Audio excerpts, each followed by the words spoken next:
Nasa Trinoma kami sa 9 years namin, almost 9 years together. Ngayon lang kami napadpad dito as a couple.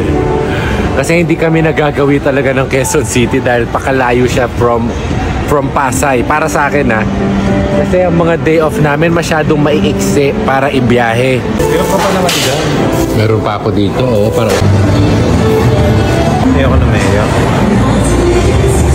Gusto lang wala hati. So kahagat ka rin sa akin. Nakalapag lang, di ko po na-picture kinuha na yung croquet. Ano akala mo dito dati? Ilaw-ilaw. Ako nga, law-law eh. So first bite, tikman natin.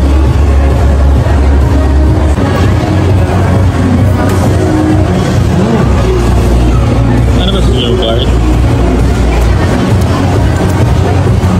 Sarap niya.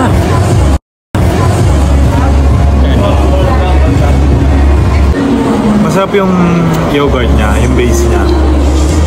Fairness naman.